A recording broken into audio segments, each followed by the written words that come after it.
दैनिक जागरण का संपादकीय डिक्टेशन। गति 100 शब्द प्रति मिनट। स्टार्ट होगा 5 सेकेंड बाद।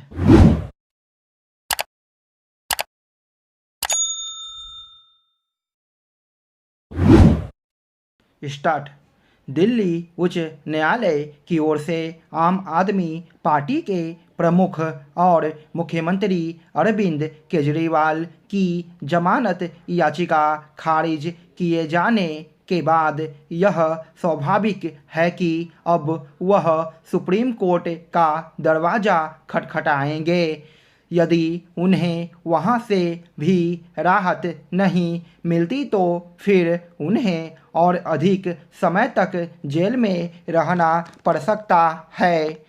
हालांकि शराब नीति के जरिए घोटाले को अंजाम दिए जाने के आरोप में गिरफ्तार आम आदमी पार्टी के सांसद संजय सिंह को करीब 6 माह बाद सुप्रीम कोर्ट से जमानत मिल गई, लेकिन इसकी अनदेखी नहीं की जा सकती कि इसी मामले में गिरफ्तार मनीष सिसोदिया 1 वर्ष से अधिक समय से जेल में हैं और उन्हें सुप्रीम कोर्ट से भी राहत नहीं मिल सकी है। भ्रष्टाचार के मामलों में प्रवर्तन निदेशालय यानी ईडी की ओर से गिरफ्तार लोगों को लंबे समय तक इसलिए जेल में रहना पड़ता है क्योंकि मनी लॉन्ड्रिंग संबंधी कानून में जमानत के प्राविधान अत्यंत कठोर हैं।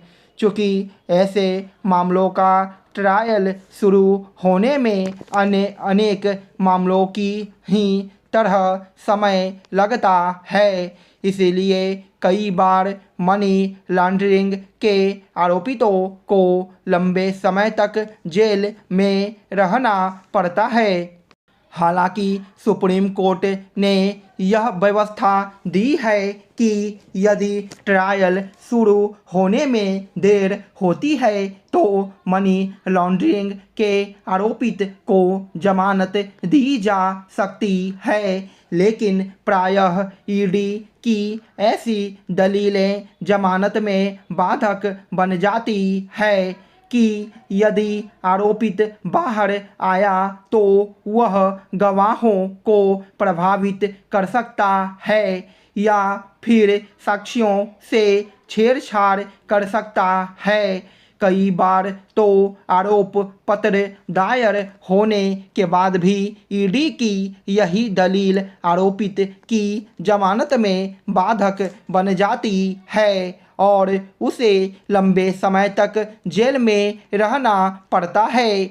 बतौर उदाहरण, महाराष्ट्र के पूर्व मंत्री छगन भुजबल मनी लॉन्ड्रिंग मामले में 26 माह बाद जमानत पर जेल से बाहर आ पाए थे। आमतौर पर जब किसी आरोपित को उच्चतर अदालतों से भी जमानत नहीं मिलती तो यह धारणा कायम होती है कि उस पर लगे आरोप सही हैं और यदि कहीं उसे जमानत मिल जाती है तो यह प्रचारित किया जाता है कि ईडी के आरोपों में दम नहीं और उसे गलत फंसाया गया है। दोनों ही निष्कर्ष सही नहीं। कौन दोषी है और कौन नहीं, यह तो ट्रायल कोर्ट और फिर ऊपरी अदालतों के फैसलों से ही तय हो सकता है। चूँकि कई नेता मनी लॉन्ड्रिंग के आरोपों का सामना कर रहे हैं, इसीलिए गिरफ्तारी के बाद उन्हें जमानत मिलने या न मिलने के आधार पर राजनीतिक आरोप प्रत्यारोप का दौर भी जारी रहता है। यह सिलसिला तभी बंद हो सकता है जब कठोर प्राविधानों वाले मनी लॉन्ड्रिंग कानून के तहत दर्ज मामलों का निपटारा तेजी से हो। जितना जरूरी यह है कि मनी लॉन्ड्रिंग के अपराध पर लगाम लगे, उतना ही यह भी कि इससे जुड़े मामलों का शीघ्र निस्तारण हो।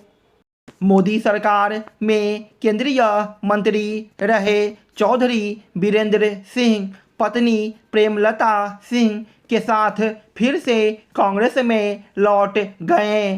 प्रेमलता भी हरियाणा से भाजपा की विधायक रह चुकी है।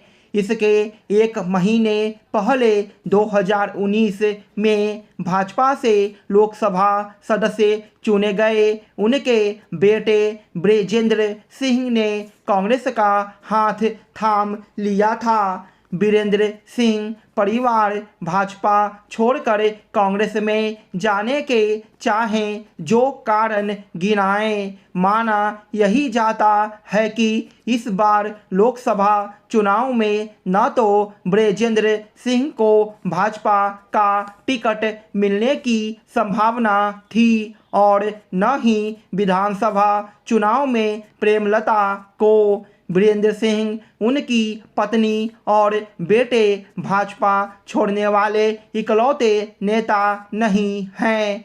कई अन्य नेताओं ने भी भाजपा छोड़ी है और इसका एक बड़ा कारण उन्हें या उनके स्वजनों को लोकसभा चुनाव का टिकट न मिलना रहा। भाजपा छोड़ने वालों की तुलना में कांग्रेस और दूसरे दलों को छोड़कर भाजपा में शामिल होने वाले नेताओं की संख्या कहीं अधिक है।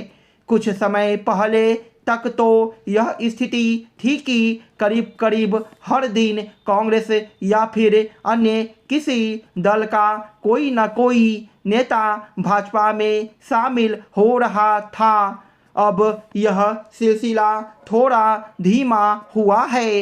इससे अन्य दलों से अधिक राहत की सांस भाजपा नेताओं ने ली होगी, क्योंकि दूसरे दलों से आए कई नेता भाजपा में शामिल होते ही लोकसभा के प्रत्याशी बन जा रहे हैं।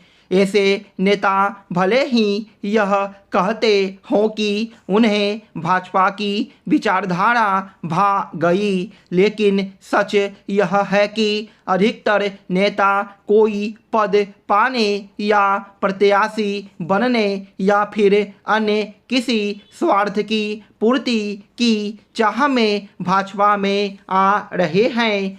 भाजपा ने अभी सभी सीटों पर अपने प्रत्याशी घोषित नहीं किए हैं, लेकिन जितने किए हैं उनमें से 30 से अधिक वे हैं जिन्होंने 2 साल और कुछ ने तो 2 सप्ताह पहले ही उसका दामन थामा है। इसके चलते कई जगह भाजपा को असंतोष का भी सामना करना पड़ रहा है। यह स्वाभाविक है, क्योंकि भाजपा उन दलों में है जिसमें ऐसे नेताओं और कार्यकर्ताओं की बड़ी संख्या है जो विचारधारा के कारण उसके प्रति प्रतिबद्ध है।